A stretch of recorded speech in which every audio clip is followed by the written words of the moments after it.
If there is one thing that parenting has taught me, it's that I need to reserve the right to change my mind. I literally have to laugh when I think about some of the things that I was so certain about before I had children, or even after making a decision for my children. And then I would learn more or see how a decision played out, and I would need to change my mind. After adopting the concept of reserving the right to change my mind when it comes to parenting, I started to adopt it in other areas of my life. And the biggest area where I have been changing my mind in recent years has been around my health. If you had told me 2.5 years ago that I would one day drop gluten forever, I would have laughed in your face. In fact, I probably would have made some snarky remark about these crazy diet trends that I want no part of. And then I got diagnosed with Hashimoto's and I started researching. I realized that I needed to test out whether or not the internet was telling me the truth about gluten being the number one irritant for people with thyroid issues and Hashimoto's. And it didn't take long for me to realize that I would never eat gluten intentionally again. Today, I'm going to share 5 things that improved within 30 days of me dropping gluten. Hi, I'm Allison Edgety, a pediatric sleep and wellness coach and a mom of two. I love to help parents find solutions. This is How Long Till Bedtime.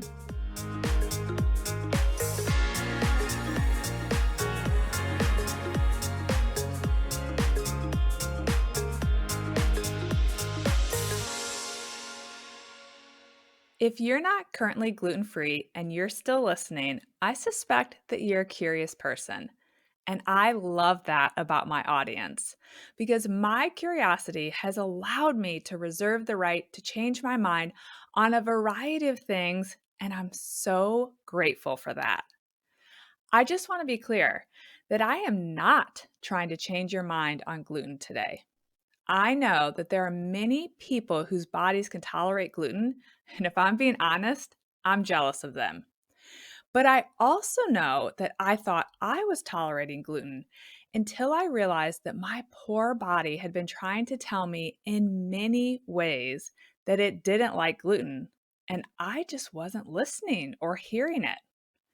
So while gluten may not be an issue for you, I hope that this episode will inspire you to listen to your body because I ignored mine for almost 40 years. If you listened to episode 42, where I shared how I got diagnosed with Hashimoto's, you know that I ignored my doctor's recommendation to not worry about it because, according to him, there was, quote, nothing I could do about it. Rather than listen to him, I started doing lots of online research. I became my own WebMD. Like with all things on the internet, there were lots of conflicting ideas and thoughts around thyroid issues and Hashimoto's, but there seemed to be one through line amongst the people who were able to reduce their symptoms and or improve their blood work. They all had cut gluten. As a lover of pasta, bread, beer, and all the other yummy things that have gluten, I was, of course, really hoping that gluten was not part of my problem. But I also knew that I needed to test it out to prove that to myself. I decided to only change one thing at a time as I started my health journey because I wanted really clear answers and I knew gluten needed to be the first thing that I tested out. My plan was to drop gluten for 30 days to see what would happen with my blood work because at the beginning, the blood work was all that I cared about. Why? Because I didn't even realize how many symptoms I was battling at that time. The very first thing I noticed after dropping gluten was that I quickly lost 10 pounds in less than 2 weeks. That, of course, got me thinking about the fact that I had committed to moving my body at least 3 times a week almost a year prior to me dropping gluten and getting diagnosed with Hashimoto's. And despite me getting in the best shape I had been in since college, I hadn't lost a pound. Of course, I was a bit surprised by that, but I just assumed it was me nearing 40 years old and I was going through that whole slowing metabolism that everyone talks about. But after all the reading I had done before dropping gluten, I realized that the only way I could drop 10 pounds that quickly was because I'd been dealing with significant inflammation that was caused by my body being irritated by gluten. By the end of week 3, I noticed another big change. I no longer had the desire to nap every afternoon. For years and years, I honestly can't remember exactly when it started, but for years, I would take a nap almost every Saturday and Sunday. During the week, I would often have that afternoon slump feeling, but of course, I powered through it because I was busy and working. But on the weekends, when things were a little bit slower and I was able to slow down, I always had to lay down every afternoon. Sometimes I would just rest, and other times I would sleep for an hour or two. I had never thought too much about it. I mean, I rationalized that need to nap because my dad had always been someone who napped every weekend for my whole childhood. I'm sure he still does it now. He just loved a nap.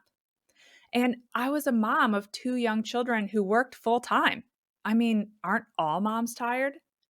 Well, apparently not, because the urge to nap left me about 21 days after I dropped gluten, and I can count on one hand how many naps I've taken in the last 2.5 years.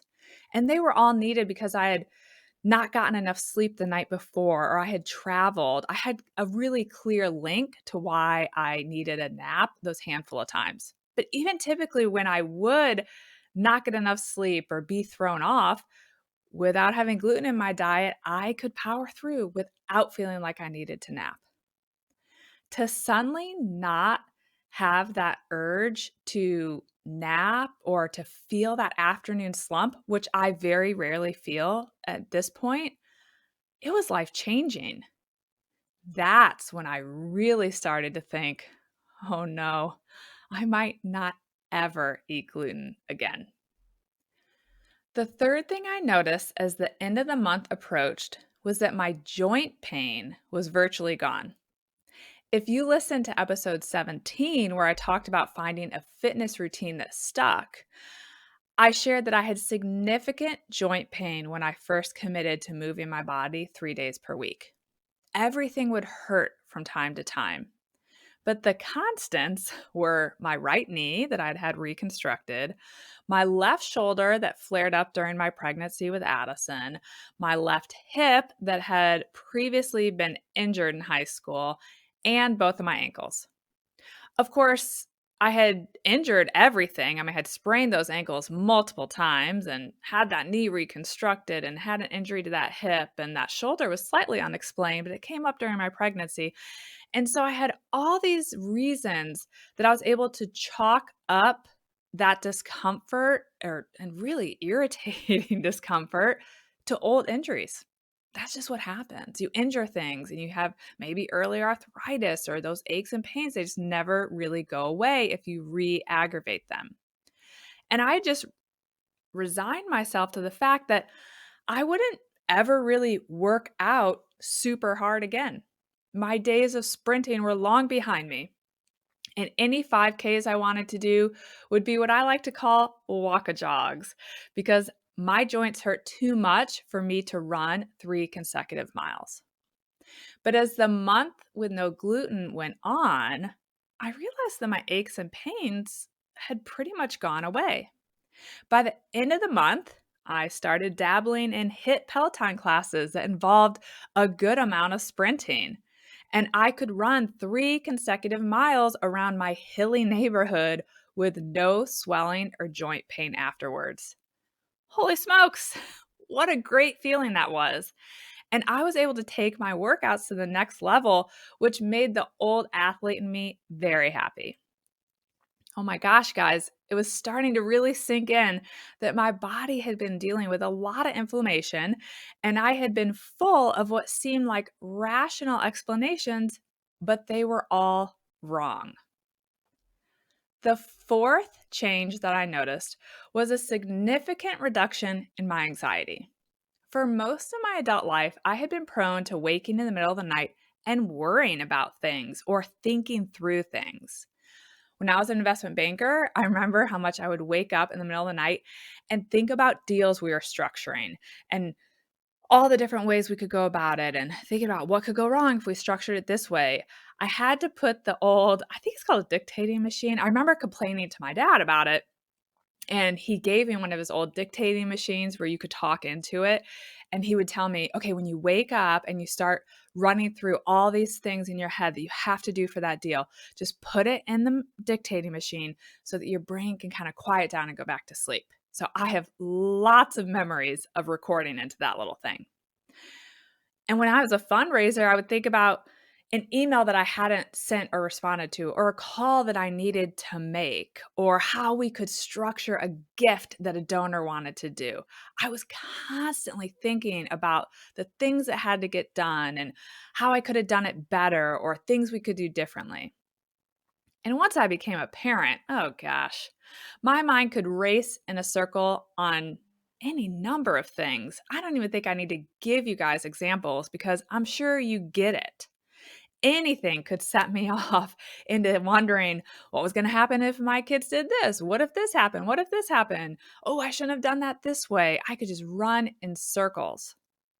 But at some point, towards the end of my gluten free month, I realized that my mind wasn't racing as much. Dropping gluten didn't cure me waking up in the middle of the night. I wish it had. Many things can do that, and I have figured that out. I talk about that in episode 25. But it did reduce the anxious feeling I had during those wakings. And it reduced my general anxiety around everything: work, social, parenting, all the areas. It actually was another area that I had not even recognized. I had not processed how anxious I had been. I was operating in this kind of constant anxious state that was really blown up during the night. But once that anxiety was so significantly reduced, I couldn't even believe that I had been functioning that well with that level of kind of racing mind and worry for so long. The fifth change that I noticed in the first month was a significant reduction in bloating. I'm probably going to sound like a real idiot here, but I hadn't even realized I was bloated. If you had asked me, "Do you get bloated?" I would have said, "No, no, not really." I had dealt with a sensitive stomach ever since I was a child, so it was something that I was, I guess, somewhat accustomed to, and having occasional stomach issues or discomfort was not a big deal, and it was never so bad that I ever even thought about bringing it up to the doctor. I mean, who has a perfect stomach or digestive system? At first, I think I was so shocked by that quick weight loss that I don't think I realized that I was no longer getting bloated after I ate, because already my pants had loosened up because I lost weight. So it wasn't like I felt the difference. I had to go down a size in pants, and I wasn't really registering like, oh, I don't have that like overly full or want to unbutton my pants type feeling anymore.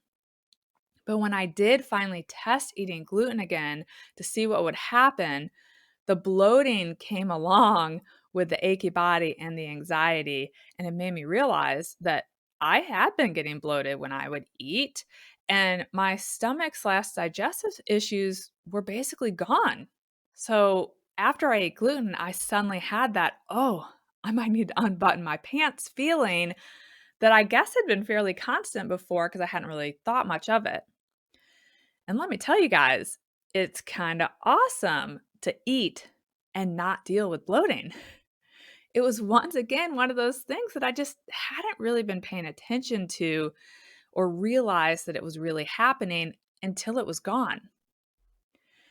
So, those are 5 things that I noticed within just about 30 days of dropping gluten.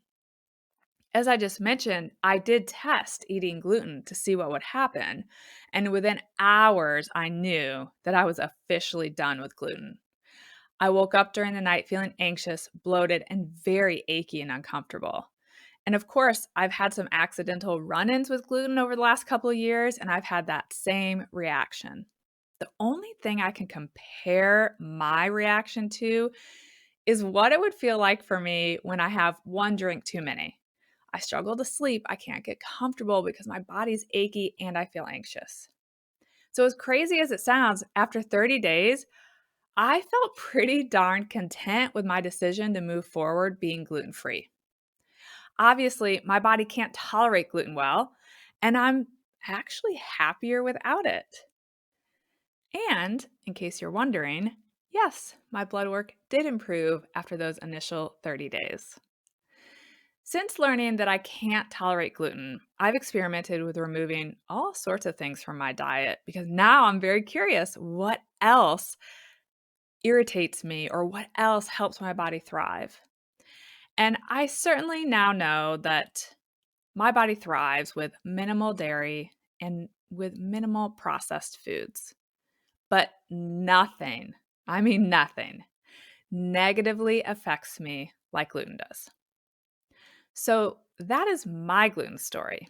And while gluten may not be an issue for your body, I would encourage you to start to get quiet. Listen to your body and be curious. It absolutely amazes me what our bodies can tell us, or what they're at least attempting to tell us that we may not be hearing because we're not necessarily listening.